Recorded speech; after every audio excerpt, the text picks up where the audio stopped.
Quasi, still don't have it, my baby.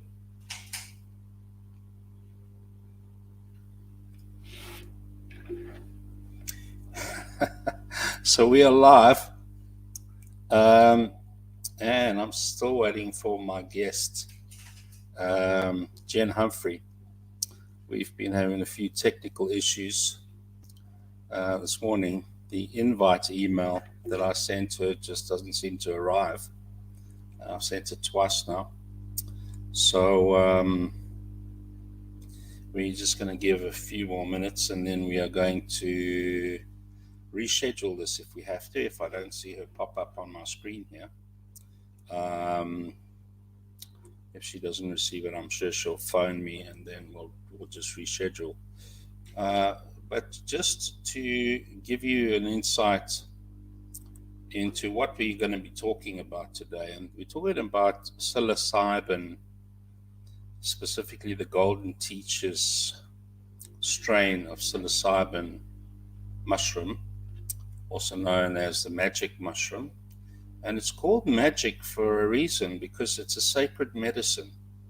And some people might say, well, magic is evil. Well, it's not referred to like that, in terms of magic, like Satanism or anything like that.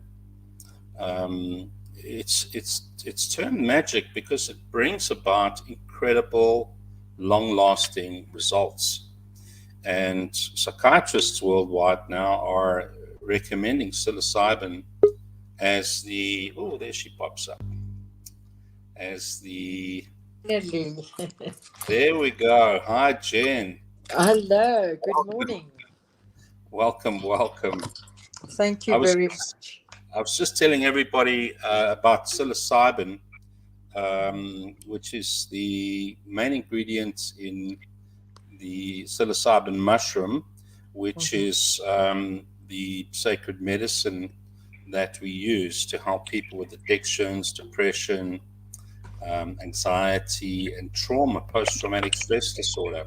And Mhm. my first guest's profile introduction is Jenny Humphrey. Welcome, Jenny. Thank you very much. It's an honor to Finally, be we here.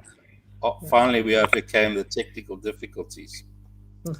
Um, Jen, I wonder if you could perhaps just give everybody a background as to tell us a bit about yourself, what brought you to use sacred medicine yourself, and how did you get into using it to help others?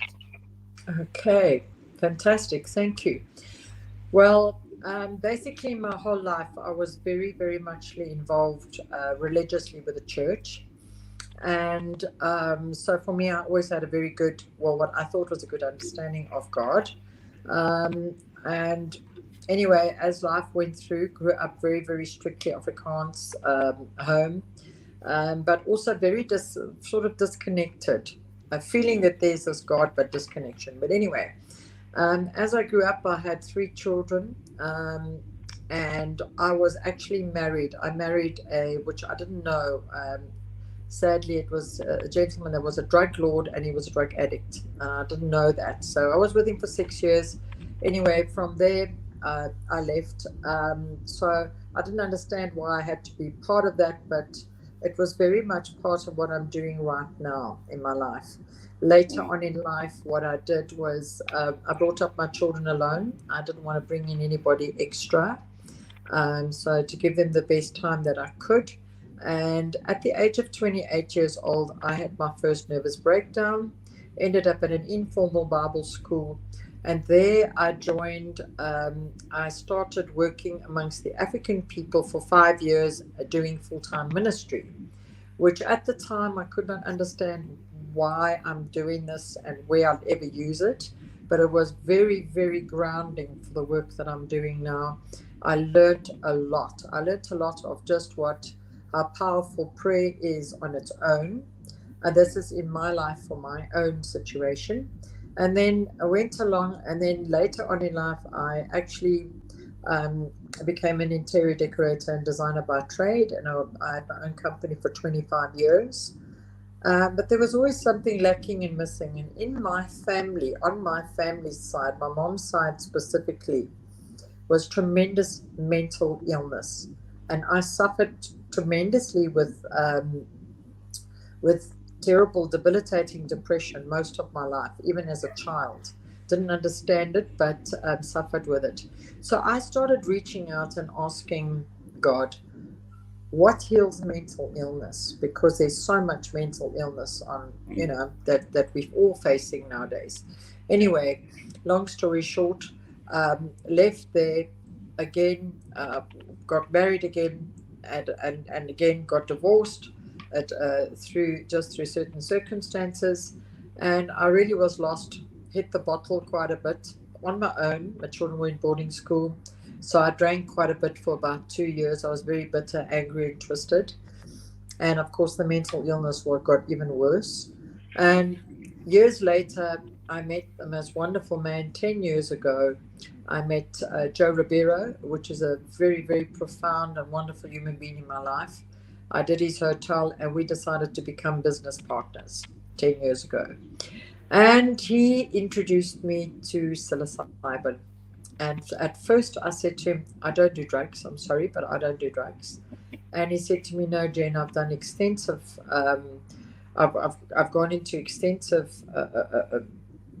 processes of listening to doctors and Paul Stamets and all those people on what it does for mental illness.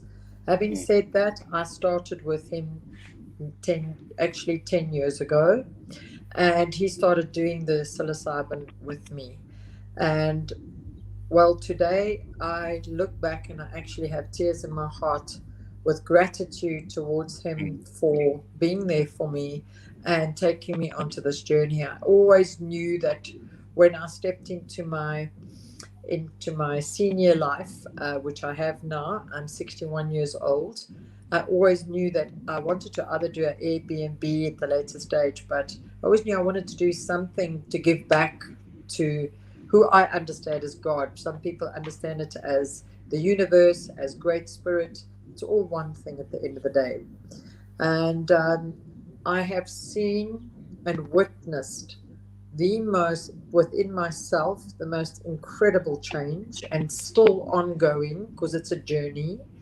And it's just such a wonderful, incredible tool to support people that are suffering with severe depression, that are suffering with severe addiction of any sorts, food, alcohol. It really, really, really has made a massive difference in my life, and I highly, highly recommend it. I'm so grateful today that the universe, and if you look online, medically and from the medical side and scientifically, they are actually proving that psilocybin is profound for mental illness, because it starts with that patterning when we are our first 7 years when we are born. And when we start to understand that patterning and we work together from a professional point of view, from a therapeutic point of view, it can really change lives dramatically. Yeah. Okay. So you've been doing this for 10 years now? Yes. Working with people. What I did was originally I did a lot of journeying. I was avid journeying. I did ayahuasca at the same time. Well, not together, but periodically for 8 years as well. Honor it, very powerful medicine. But what I found of the psilocybin is the psilocybin is very powerful for shifting the neural pathways in the brain. And for me, that is absolutely profound. I have people coming for 1 or 2 journeys and with profound shifts and changes, and from all ages. Our youngest little gentleman that came the other day, and he's come now 3 times, is 14 years old.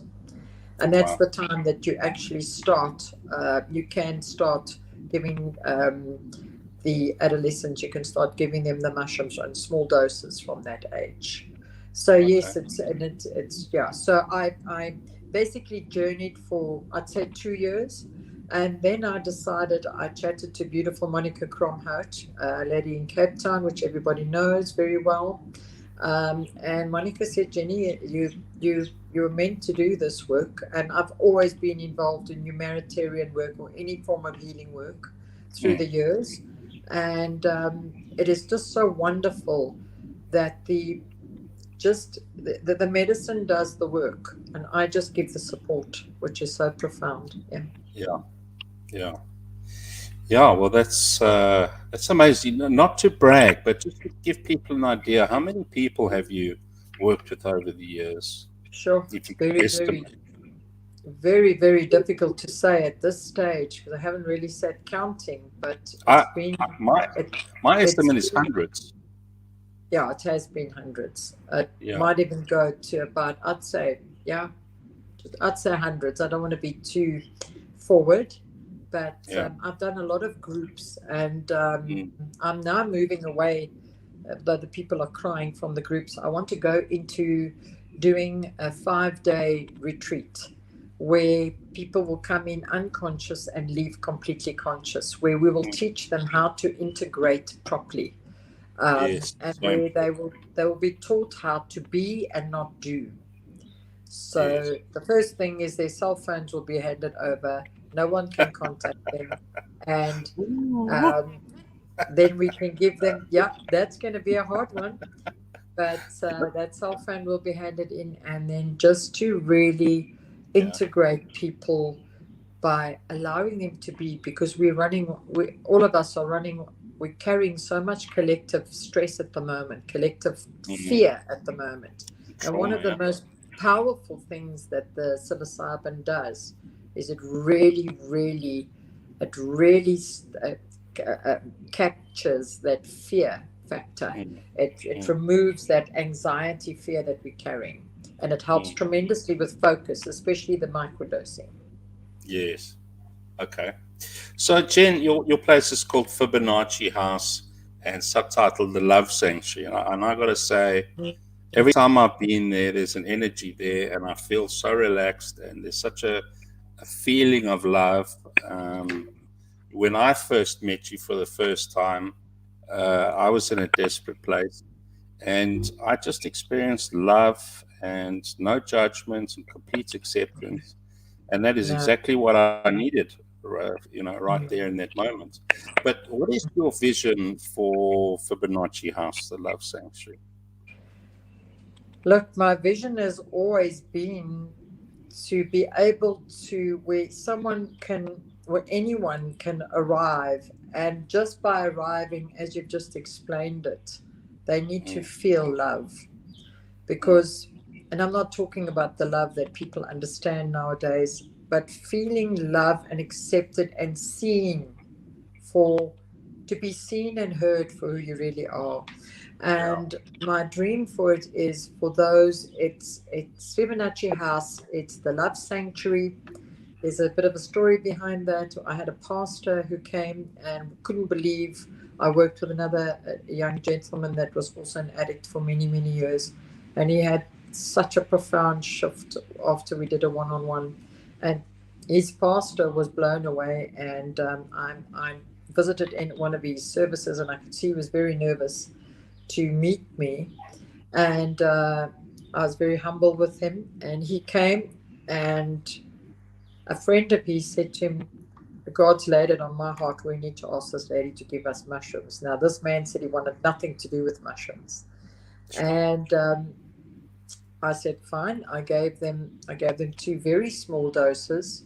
I've never seen a big, he looks like a rugby player, big Afrikaans man, Mm. sit down and sob like that. He couldn't stop writing. And when he was finished, he said to me, in my life, I've never experienced um, God's love. Now, again, for him, for Wow. religious people or for the church, it's God. It's Yeah. the whole thing about psilocybin and about Fibonacci House is that people can experience unconditional love. Hmm. And when you start working with the psilocybin, one of the most powerful things it does is it teaches you to love yourself. Mm. Now, I know this sounds absolutely crazy, but where you can Yeah. start honoring you and respecting you and Yes. feeling that inner love for yourself. So, my dream for it is that it can grow. I'm very grateful for the backup scientifically and medically, what's happening with the psilocybin, but also for people to just know what it's like to feel their own love for themselves. Because, Mm. if I can quote, the Bible always says, love your brother as you love yourself, and none of us love Yes. ourselves. Yeah. But it is a Yeah. journey, and it's always a journey. Otherwise, we become robots. But my biggest vision is that everyone that comes here will walk away being deeply touched by love. Yeah. Well, that's awesome. Thank you so much for spending some time with us this morning. For those of you that are watching, Jen's website is fibonaccihouse.com, not .co.za, fibonaccihouse.com, and you can get hold of Jen through there. But she'll be one of our speakers next year on the 7th of September 2022 at the Sandton Convention Center in Johannesburg. It'll also be done via live webinar as well for those of you that can't make it. And ticket sales will be available as from the 1st of December, I believe. Thank you, Jen, and we'll see you again soon. Have a lovely day. Thank you very, very much, Warren, and God bless. Thanks, hey. Thank you. Bye. Bye. Bye bye.